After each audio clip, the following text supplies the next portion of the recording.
7 o'clock, are we ready to go? Okay. Good evening, everyone. Today is Wednesday, August 23rd, 2023. We are in the Professional Development Room of the Bonneray Media Center, and we are convening a regular meeting of the Cuyahoga Heights Schools Board of Education. Mr. Muccio, would you call the roll, please? Mrs. Deca? Here. Mrs. Etter? Here. Mr. Suchaki? Here. Ms. Prowse? Here. Mr. Dobbins? Here, 5 present, none absent. On behalf of the board, I'd like to welcome all students, staff, parents, and interested community members to tonight's Board of Education meeting. The board values and encourages public comment on education issues. Anyone having an interest of the board, having an interest in the actions of the board, may participate during the public comments portion of this meeting. Please identify yourself on the board sign-in sheet. A copy of the board meeting agenda is available to review on our school district's website. Please silence your cell phone during the meeting. And would you join me in reciting the Pledge of Allegiance, please? I pledge Allegiance to the flag of the United States of America and to the republic for which it stands, one nation, under God, indivisible, with liberty and justice for all. So may I have a motion to approve this evening's agenda, please? So moved. Mr. Suchaki moves. I'll second. Mr. Evans or Mr. Muccio, any Just- additions, changes? Just that Mr. Britton will be here in person, and we don't have to phone Okay. in, so he's off his plane, and he plans on being here about 7:30, 7:45. Great, great, okay. With that then, can we move to a roll call vote, please? Mr. Suchaki? Aye. Mr. Dobbins? Aye. Mrs. Deca? Aye. Mrs. Etter? Aye. Ms. Prowse? Aye. Motion passes 5-0. I don't see anyone in the audience this evening, so I'm going to move past that and move right into agenda item 4, Treasurer's Business. Mr. Muccio. Thank you, Mr. Dobbins. Tonight, a few items for approval. I'm going to ask for items 4A, 5A through 5F on the consent agenda tonight. Great. So may I have a motion to approve the treasurer's consent agenda items, please? So moved. Ms. Deca moves. I'll second. Mr. Muccio. Yeah, I just wanted to point out a few things. For item 5A, the new vendors, just two new vendors to the district. Actually, 3 new vendors, excuse me. Neptune Plumbing and Heating, Maxim Healthcare Services, and Xerox Corporation. The first one's for plumbing services. The healthcare services would be for special education aid. And the third, Xerox, is for our new copier lease that we have for the district. Item 5B, purchase orders over 5,000. If we look at that, we just have 4. First one's Neonet, and that would be our yearly technology services for the 2023-24 school year. Number 2 would be Chagrin Valley Conference. Those are our league dues for the CVC. Summit County ESC is our third one for literacy coaching for the school year. And Huddle subscription, year 2 of 3 for our agreement. That's for streaming of events that we have of the district. Next, 5C is just the return of advances. So a couple weeks ago, we had approved, it seems like yesterday actually, but we had approved the advances out from last fiscal year. This is now returning those back to the general fund that we have. Item 5D, this would be to obtain competitive bids for the exterior stairwell repair project. We had approved GPD to be the owner's rep, and we're keeping on track for their project management of this. Jason Nolde did update the engineer's estimate today, and the ceiling goes from, it was $55,000 to $80,000 for the project. That ceiling now climbs $5,000 to $85,000. So that's where they're at with their engineer's estimate. Item 5E is a new grant. It's the Superintendent Award of Excellence grant. Congratulations, Mr. Evans. That's from the Martha Holden Jennings Foundation. And item 5F is a then and now for the huddle that we have in place. And those are the items I asked for approval tonight. Okay. Any questions or comments for Mr. Muccio? Hearing none, let's move to a roll call vote, please. Mrs. Deca? Aye. Mr. Dobbins? Aye. Mrs. Etter? Aye. Mr. Suchaki? Aye. Ms. Prowse? Aye. The motion passes 5-0. Moving on to agenda item number 6 would be I'm sorry, number 7 would be treasurer's discussion and comment, please. Just a couple tonight. First one, 7A, would be a change to the 5-year forecast. So this is a note from Kim Richard, who's the Assistant Director of the financial side at the Ohio Department of Education. And what she says is the recent enacted state law, HB 33, includes a requirement that the description of the 5-year forecast line 1.050 is changing from property tax allocation to now state share of local property taxes. So that change will be on our upcoming 5-year forecast. So they're just changing what they call the line.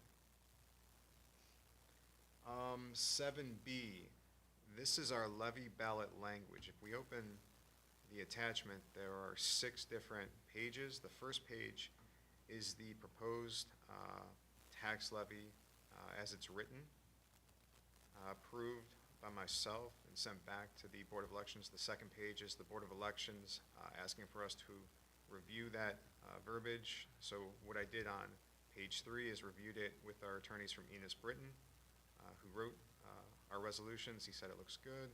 And I also doubled up and had Mr. Seed review it too, and he said it looks good. So we had 2 of our attorneys review it, and I replied back to the Board of Elections that 3 of us reviewed it, all looked good, so language is good to go. Ultimately, it has to be approved by the Secretary of State, and once that's finalized, then it's official and we have our ballot number, which should be coming in the next month or so.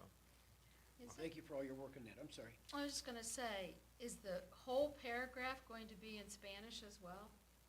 Do you know?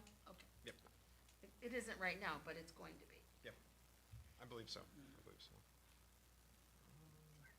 Let's see, 7C. So later on tonight, in Mr. Evans' section, will be approval of the network switches and wireless access points. I had written all this out, so I figured I would keep it here and just kind of run down through that project. So for this large project, during our February 6th Board of Education meeting, the board voted to obtain competitive bids for an Arista, which is a specific manufacturer, network switch project, and an Arista wireless access point system project. We advertised the bidding for the projects on our district website February 7th and in the Plain Dealer the weeks of February 10th and February 17th. We opened the bids March 24th. We received an Arista bid from Neonet and 2 non-conforming bids. The manufacturer Cisco from CDWG and the manufacturer of Extreme from Ahead in the Cloud. At the same time, we applied for what's called E-rate funding to help pay for these projects. E-rate is the commonly used name for the Schools and Libraries program of the Universal Service Fund, which is administered by the Universal Service Administration Company, USAC, under the direction of the Federal Communications Commission, FCC. E-rate provides discounts to assist schools and libraries to obtain affordable high-speed internet and telecommunication services. We are applying for approximately $60,000 in E-rate funds to help pay for these projects. Currently, we are awaiting approval of our E-rate application, and we will use permanent improvement funds to cover that credit at this time, the $60-some thousand. Neonet has the acceptable lowest responsible and responsive bid, and Neonet has mutually agreed to extend the time period for awarding and executing the contract. Additionally, we will seek to use our remaining school safety grants to pay for these projects, as both the network switch project and wireless access point system project are on the authorized equipment list. The school safety grants has a deadline of December 31st, 2023 to obligate the funding. So our plan tonight will be to award the accepted lowest responsible and responsive bid of Neonet during this meeting and pay for the project with school safety grants. We will use permanent improvement funds to cover the E-rate credit portion, and we hope that the E-rate application is approved and will make arrangements to apply the credit retroactively if approved. When No. will you know if we're getting that E-rate discount? Before December. Before December? That's what our consultant, Jack Ravestra, we approved him annually. Our consultant spoke with the administrator. Right. He anticipates that we would know an answer one way or another by December. I have a quick handout we can take a minute or two to take a look at, and Would Neonet actually do the installation of these items, or they would? So do they have people on staff that do this work? Okay. Great, okay, thank you. So the sheet everybody has in front of them would be our school safety grants. So we have two, and I'll just kind of start from the top over. So the first box, 599-923C, that's what we numbered that grant, that fund. It's from round 5, and that was 150,000. Now remember, it's split 50,000 per school. So elementary in the orange, middle school in the middle, high school in the green, and then we have our total in blue, so 50,000 per building. So from, if we approve tonight, the network switch and the wireless access point system, the network switch, along with the installation, 50,000 is knocked out from that grant. So round 5, completely done, paid for the network switch project that we have. Below that, in the next box, would be our round 2 grant, the other $150,000 school safety grant. Now from that one, we purchased number 1 signs, and that was $1,300. Below that, AI phone system along with the training, and if we look over, we have each amount per school, our total, and that was $25,600. And then I have my purchase order numbers all the way to the right. Line number 4, 5, and 6 deal with our new badge maker. So we have badges that are coming, secure badges. That was $5,038. Below that would be the network switch, the rollover that we would have for that, and I'll talk about that more later. That amount comes to $29,670.83. And then 8 and 9 would be the wireless access point system and installation and training. So we can see in yellow the remaining funds for each of the buildings, which would be $17,291 for the elementary school, because we would have spent $32,708 of the 50. The remaining funds for the middle school, which is approximately $28,000, and for the high school, $19,000. So our remaining before December 31st is looking at $57,000. So we're chipping away at it as we go. We'll knock that amount out. Below is our whole network switch that we're looking to do. So the top couple lines would be with no credit applied. So the total amount, we can see how it's split per building, the way I have to do it. That total is $217,039.51. Now the credit is $37,368.68, which means the true cost to the grant, and remember, we're going to pick that credit up with permanent improvement funds. And we're hopeful that the E-rate credit application is going to get, approved so we can reimburse ourselves instead of having the PI fund pick that up. So the grant's going to pick up $179,670.83 from the network switch that we have in place. Below that, same methodology for the wireless access point project, divided amongst the 3 schools. That total is $52,140. The credit is $20,856, which brings a cost for the grant $31,284. And then I have an overview at the bottom, just dealing with some numbers that we have in place. So the total for the project of the network switch is $217,000. Keep in mind that we have that credit we're applying for that's going to be picked up with PI funds at the moment. So the cost of the grant is going to be $179,000. And then we have our wireless access point project, which that total cost is $52,000. The credit, $20,000, which is going to be picked up with PI funds at the moment. So hopefully we get that, approved and we can reimburse ourselves. So the cost of the grant is going to be $31,284.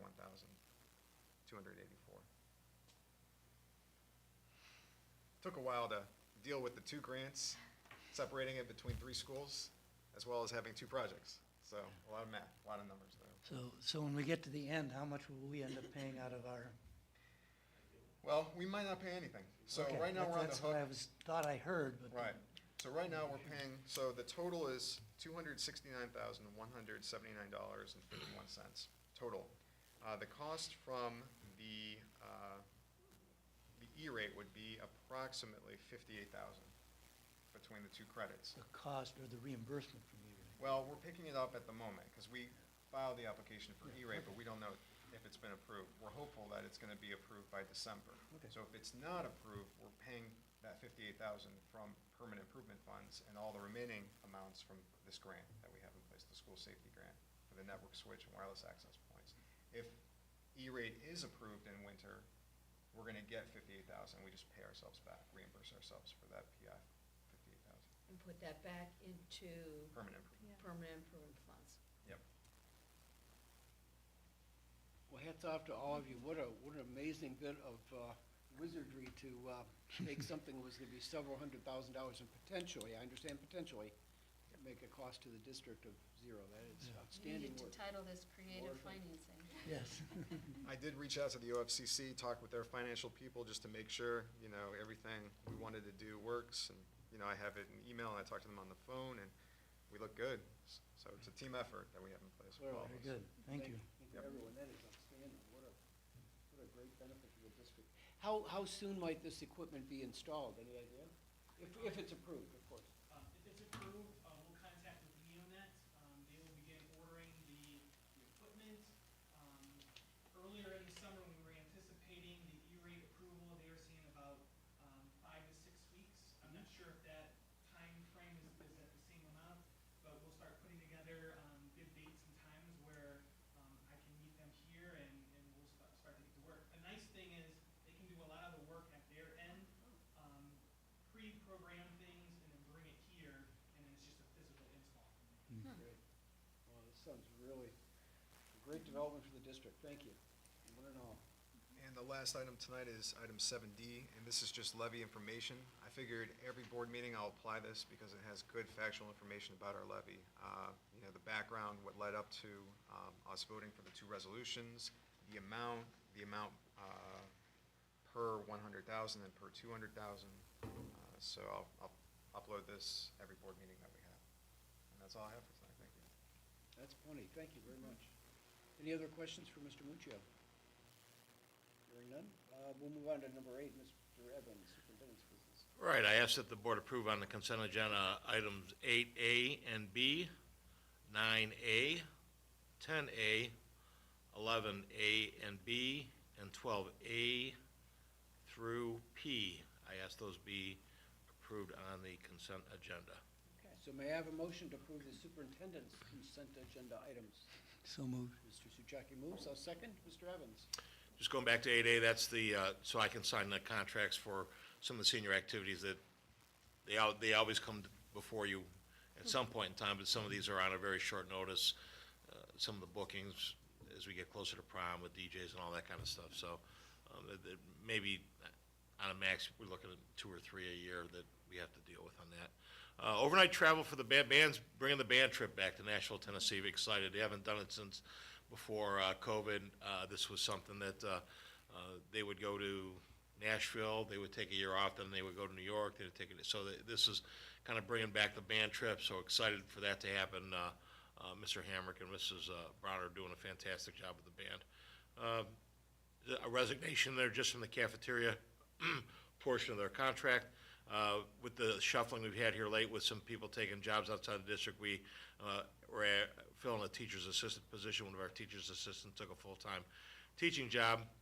Resident educator mentor stipends for 22-23. That rest had changed. It drops down to a 2-year program. It used to be a 4-year program through the legislature and That one should be 23, 24. 23-24. Thank you. The first one should be between them. The second one would be, we failed to approve Wendy last year. So Okay. this is a retroactive. So if you can go in there and change that so we vote on it I will change it. correctly. And I'll change that. So again, the rest has gone from 4 down to 2 years. Yeah. Under 12, our annual contract with Tim O'Keefe, it's the same as it's always been. Tim's been a great resource for us in the district. Monarch School for a special needs student and related services. We're approving all the intervention specialists with CHAT and the ESC related providers we're transitioning to same goal documentation. So the software that has to be transitioned, it's about 1 hour per student, the maximum that anybody has about 12 students to move over to the new system. So that provides that, and that's the rate out of the contract, the collective bargaining agreement. Mr. Evans, was there supposed to be names included here? No, this is just for this is kind of, because then if it bounces back and forth between this covers anybody in the chat agreement, so if somebody can't get to transition those, we can have somebody else. So we've done this in the past, where we've approved the whole staff Okay. for, let's say, for after-school tutoring. In the end, 2 or 3 may do that, but we don't, that way we're not coming back and saying we're approving one person, then a second person. Okay. This is kind of blanket approval. We've got to get all those transitioned over to the new system, so this will be people maybe picking up the slack for a colleague. 90 students who Yeah. have IEPs that would be rewritten for the new system, so that will be spread among all the intervention specialists. Dues for the Chagrin Valley Conference. You see, it's kind of à la carte there. We pay by sport. Some of that comes back to us a little bit because we host some events, track, and, you know, we almost always seem to host much to our dismay, host the district, the conference track meet. It's supposed, there's, some of those things are supposed to rotate around, so in the sports that we don't participate in, we're not charged a fee for, so. So I was a little bit confused about this, but, so I looked at the invoice, so there's one charge, that's just a blanket charge for management, operation Right. fees, and then everything else is à la carte what they're Right. charging. Okay. I think we're up to 23 schools now in the CVC.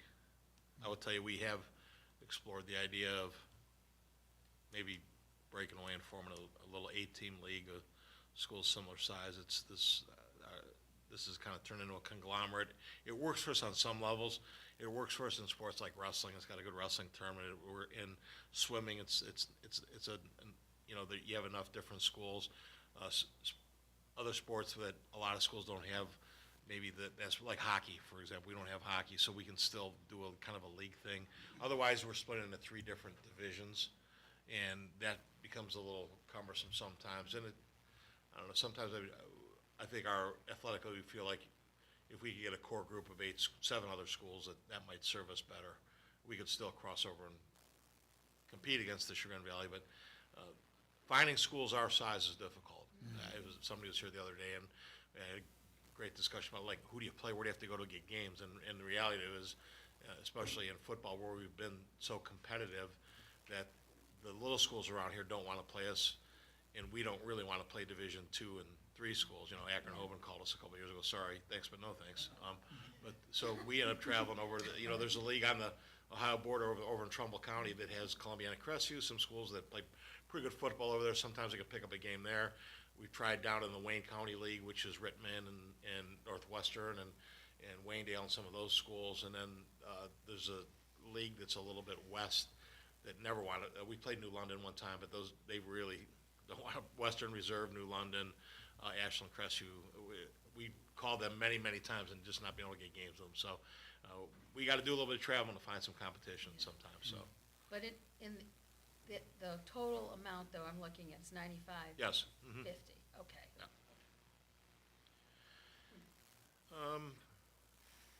Enter into the consortium. We get, if you get less than $10,000 on this, on the Title III funds, you have to be part of a consortium. What do we get, $600? So we join the consortium so we can spend our $600 that we get for Title III. Otherwise, we wouldn't be able to do that. Thank you. We had a late non-public transportation request come in, so that's in there. Our agreement with Neola for another year is attached.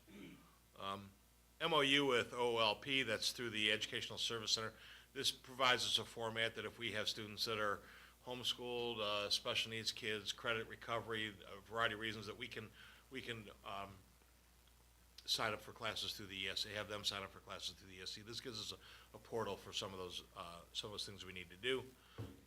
Year two or three with the Huddle services. We use Huddle in almost every sport. We use it for streaming. The coaches use it for scouting. I know volleyball, virtually every sport uses Huddle anymore. So it's replaced all the videotaping and that type of thing that the sports used to do and exchange tapes. Nobody does that anymore. They just access your Huddle account and have access to, however many games you're allowed to have. So Tremco for weatherproof for roofing service. This is just a maintenance contract for the year. They were walking the building the other day, taking a look. This is for just checking some of our flashing and our ceiling.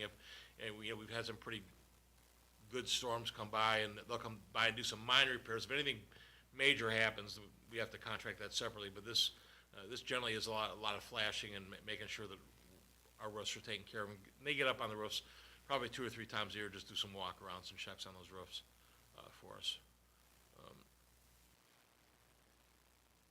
We revised we attempted to revise the maintenance supervisor's contract, and the wrong revision got attached to the agenda, so I apologize for that. It was just an oversight, Tracy said I just so this is the revisions for Jim Zerbola's contract, the 23-26 that we talked about at the previous meeting. Maximum health services for one-on-one medical services, we've got a kindergartner, a pre-K student that has some one-to-one services that we're using their services for. OSC to advertise, receive bids for school buses on behalf of Cuyahoga Heights. This gives us the authority. I don't know that we're in the market for a school bus, but this gives us the, if some kind of great deal comes up and the governor wants to start handing out grants like popsicles like he did before, we'll certainly get in line and get our popsicle too. So, Good. Might as well. agreement quote with Neonet, Matt went into that with the Arista switches. He talked about that in pretty good detail there. Looks like it's on there twice in a row, is that the same? Oh, access points, and one is the switch project. Agreement with Noteworthy Tours for overnight music trip to Nashville. That's the trip. First is the approval to do it. This is with the contract with the company to do that. Again, Mr. Hamrick's been doing the legwork on that. So I asked those items to be approved. I've got a separate item that's not on that we'll talk about once we go through this. Any questions on any of those items? There's no questions or comments from Mr. Evans. Let's move to roll call vote, please. Mr. Souchaki? Aye. Mr. Dobbins? Aye. Mrs. Decker? Aye. Mrs. Etter? Aye. Ms. Prowse? Motion passes 5-0. We're on to agenda item 14. Mr. Evans. I'm asked for approval of the co-curricular activities fee schedule for 2023-24 as a single item. Okay. And, so I have a motion to approve agenda item 14, please. So moved. Mr. Jackie moves. I'll second. Mr. Evans? I think there's some items to discuss. Yeah, and here, essentially, this came up, part of House Bill 33 was the state saying you have to now state cash at events. It's beginning October 1st, so, you know, we've worked tremendously hard to go to a cashless system, and nobody ever got denied entrance to an event, so it wasn't like we were turning gads of people away because they were showing up at our doors with cash and we weren't letting them in. That was not happening, so I think that there's a whole lot of ballyhoo. It was much ado about nothing, quite honestly. So the state has passed that anyhow. Well, what came up in that conversation was from Mr. Kelber that the thought of us waiving admission for home events for our families.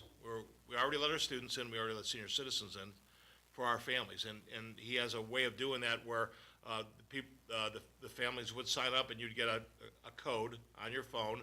So it's not like if we're playing Beechwood and the Beechwood people are paying to get in and our people are, you know, we have the ability to do that as a home team.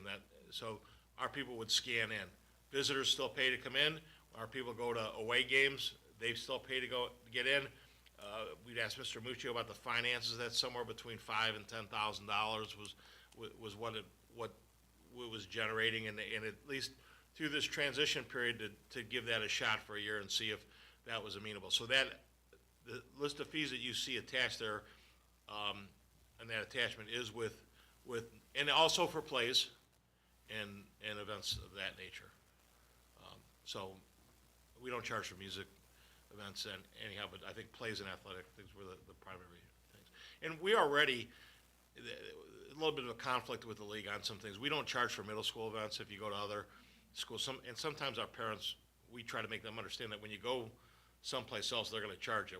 We don't charge for middle school events. We have almost never charged for track meets here except the Cuyahoga relays, and I don't even think we're charged for the George Gross Invitational.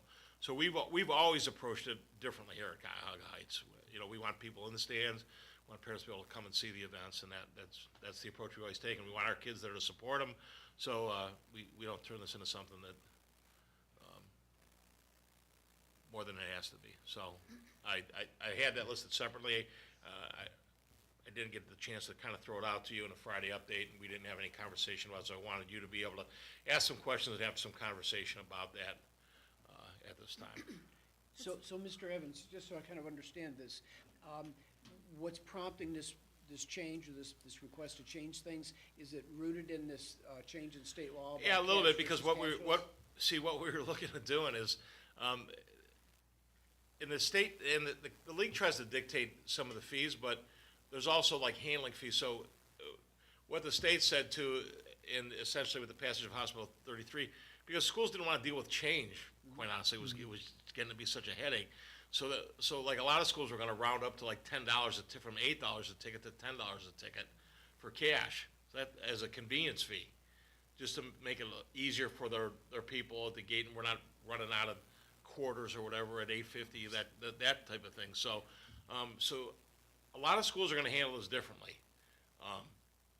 And this was just, Ryan had talked with Scott and a couple of us, and then kind of thrown the idea out, did a little more detail, talked to Mr. Muccio about the financial impact of it, and we thought we'd just run it by the board to see if this might be a one-year thing where we take a look at that and see.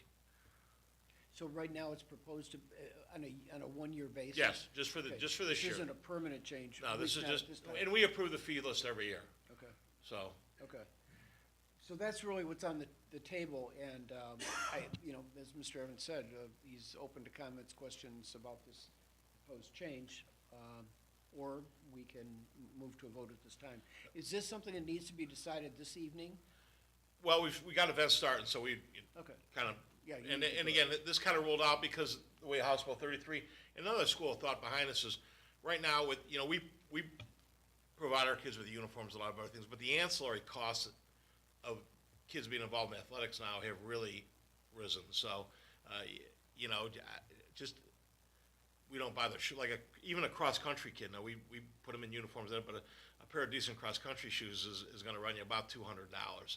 So it's not like our parents are getting off scot-free. I don't know that there's any sport where that anybody's kind of really getting a free ride on things. So, and I know I've got some parents in here of athletes that know how those costs can add up, and especially when you have multiple athletes in the family doing multiple sports, and you're saying, geez, I wish I could just reuse that again, and I can't because this one doesn't fit this one, or whatever it might be. So we can ease that burden on the parents a little bit. I think that's a good thing for us as well.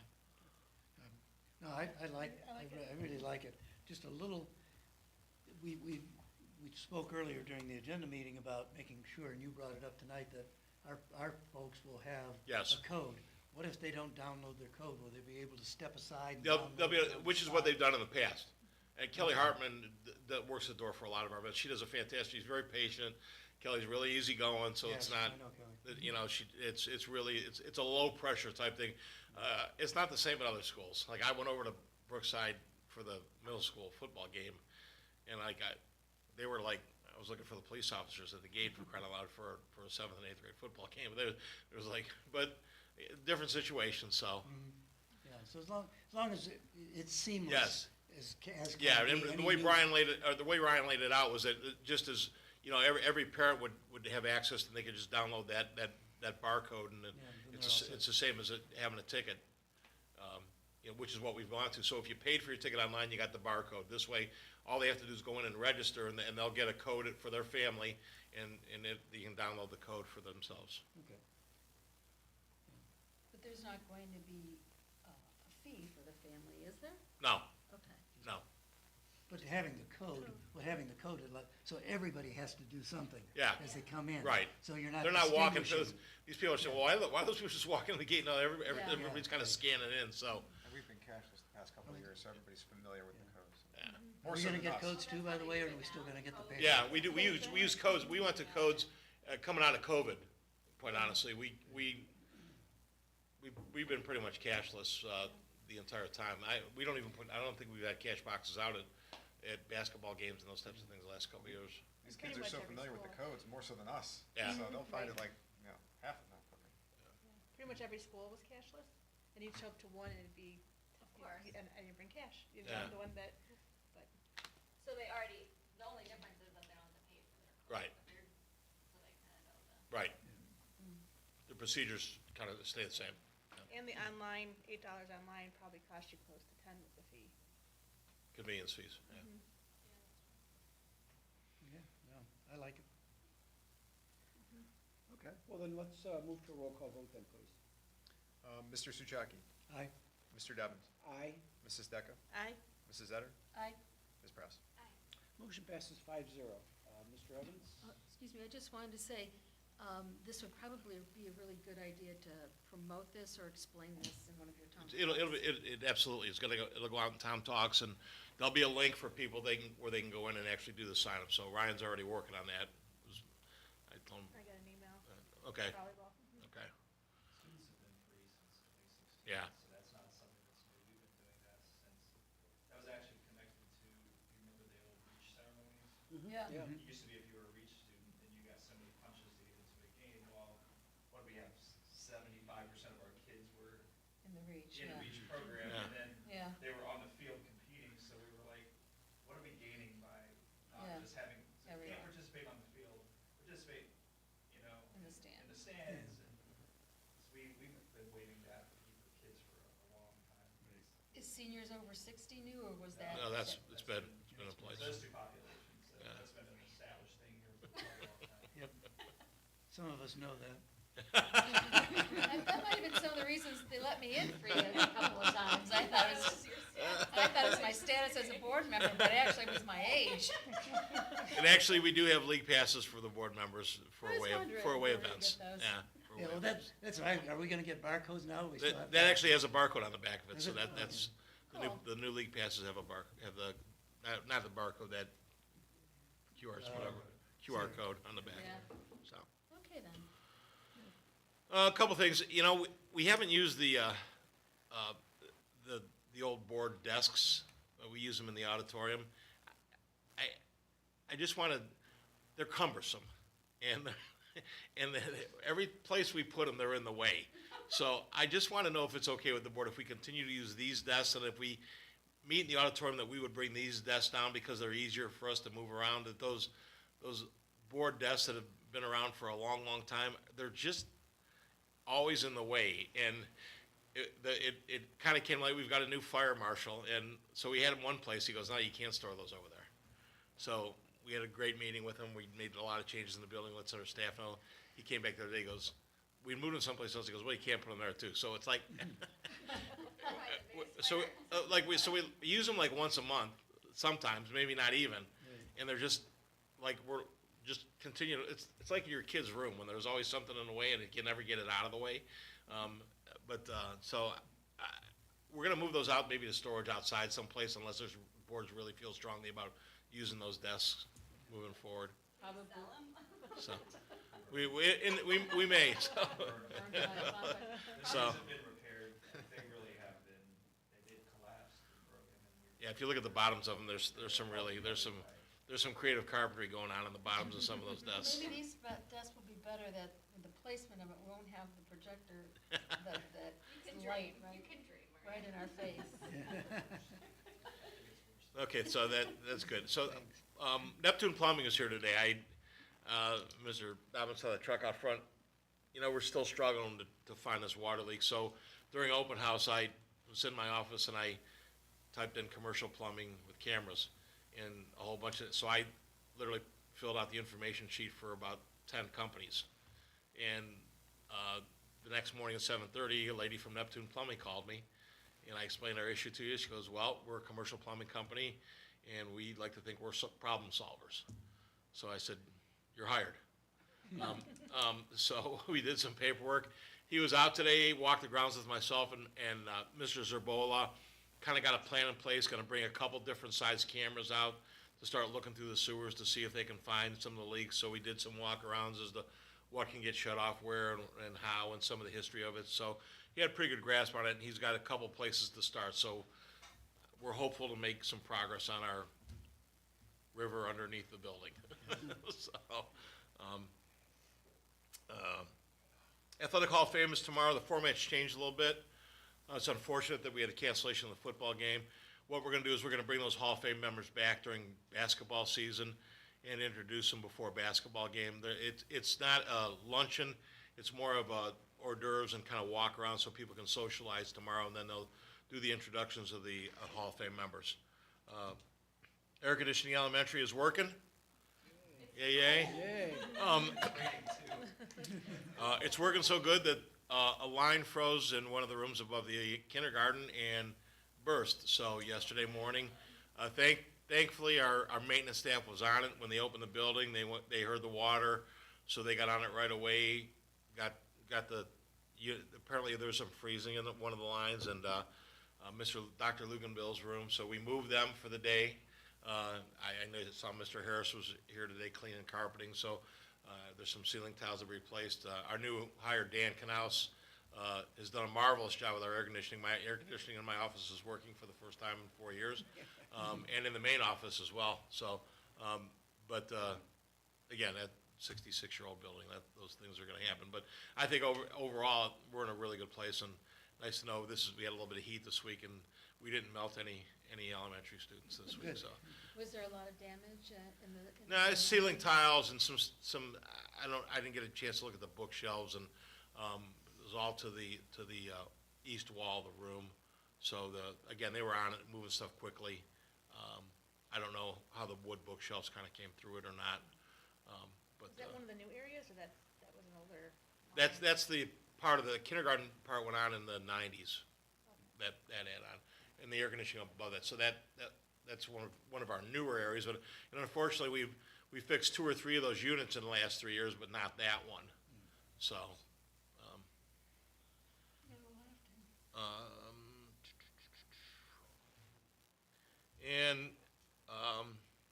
You know, the whole voucher debacle is up and running, and just a quick story. You have a staff member whose child goes to a parochial school, and he filled out all the voucher paperwork, and so everybody gets money. You know, Elon Musk and Bill Gates would get money in Ohio for vouchers for their kids. So he called the school, and they said, well, here's what you owe. He goes, well, I had the voucher. And they said, well, we raised the price of the tuition. And he goes, well, then I'd be paying more than I paid last year. And they go, well, nobody's going to pay more. So here's one school that was going to adjust the tuition so everybody was going to pay the same, even though they got the voucher. So it's really turned into a windfall for some of the privates, for some of the non-public schools. And I just, and then the ones that wasn't going to have an impact, it's not going to have an impact on. You know, the St. Ignatius's, the St. Ed's, it doesn't change anything for them, but some of the smaller,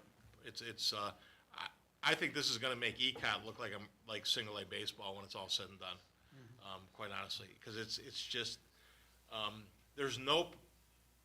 my stepdaughter went through it, and I think I've told this story. You know, they wanted a parochial education for their daughter. She's now in the 6th grade. They paid every year up front. Well, if they're going to hand them a check for $5,400, why wouldn't they take it?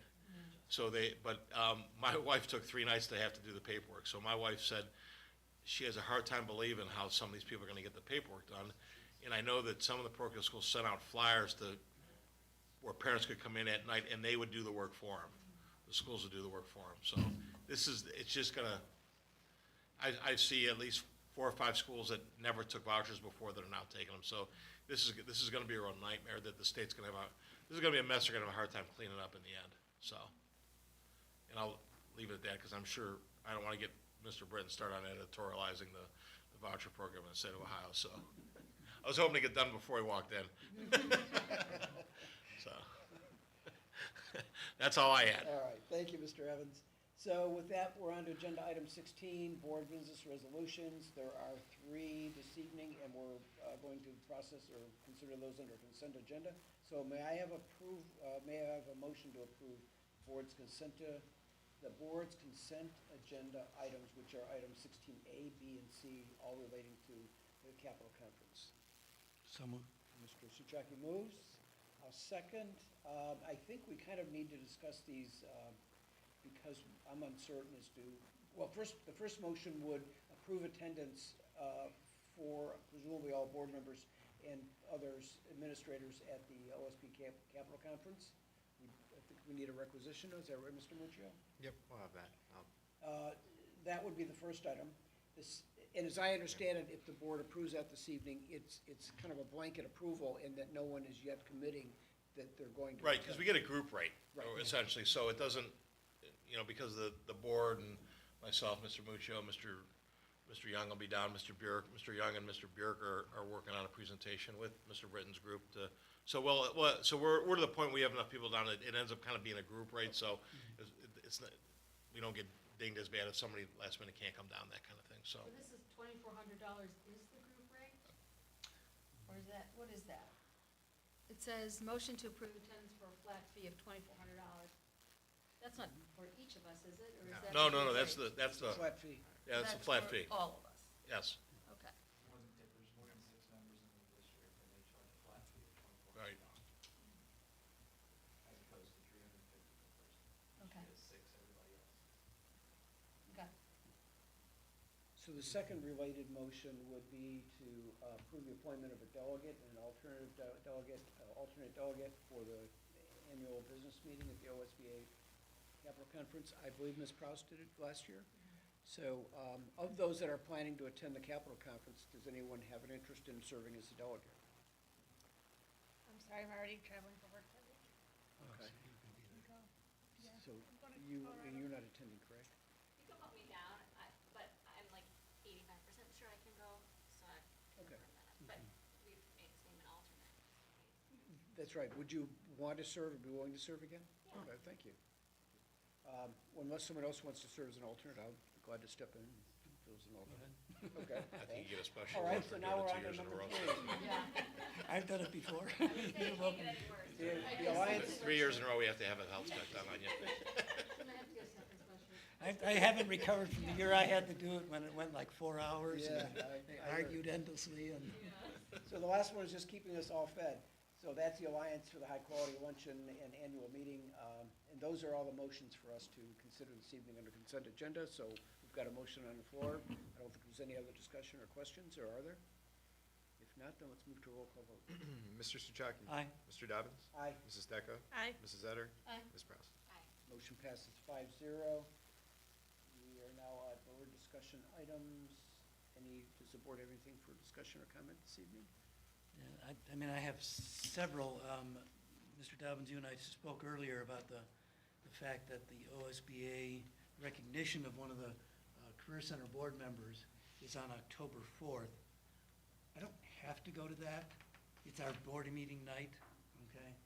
I don't have to go, but I would, as the board president, I would like to go for the Career Center board member to help them be recognized.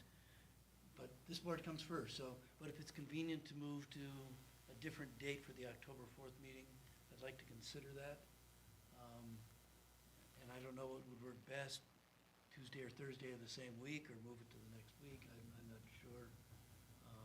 And that would depend on we don't have to make that decision tonight, I guess, we could probably make it next week, or next meeting, but I want to get that out on the table. And again, this comes first, if it doesn't work, I'll be here on the 4th. If it does work, then I'd like to go to the OSBA conference. Well, that's It's a a semi-annual awards dinner is what it is. Would there be a proposed alternate date that you'd want us to maybe consider? I don't have any in particular. Why don't I send out a link Yeah, could for the, you do that, and then if for 5 the- of us pick with the same night? where you can just kind of click on it and pick a date that works, and if it doesn't work for you, don't, have a couple alternate dates there, and then I'll send a link out, and then we'll use that to help us try and figure it out, okay? And again, this takes preference, so if it doesn't work, we'll be here on the 4th. Okay, very good. Then I do have one thing I did want to bring up, though. I every now and then get a chance to see the Akron Beacon Journal. And on Sunday, July 23rd, there's a headline on the Beacon Journal that says, "Guardian's Path Remains Unfollowed." And I was puzzled until I read the subheading, which is, "Area Schools Debate Nickname Changes." And I thought that was interesting. This long article about all the schools in the Akron area that are considering that should change their names, basically, is what the newspaper is saying, and haven't. And then partway down, it says, as of April, there were 966 school districts in the U.S. with Native American themed nicknames, including well, including 331 that matched the ones down in Summit County. And the NCAI, which is the National Congress of American Indians, says that 32 schools in 2021 changed their nicknames, and they specifically mentioned Cuyahoga Heights Schools was among them. And it says that the Cuyahoga Heights School Superintendent, Tom Evans, explained in an email that, that only one school district has consulted him about the transformation. So I wanted to point out that Mr. Evans has made the Akron Beacon. That's it, And they that's didn't it. think, and they didn't think that we were Cuyahoga Falls, they said Right. Cuyahoga Heights. That was good, since it was in Summit County. So I thought that was worth the note, so, Mr. Evans, if you'd like your name's in the. My name in lights. You're welcome to this copy of the newspaper if you would like.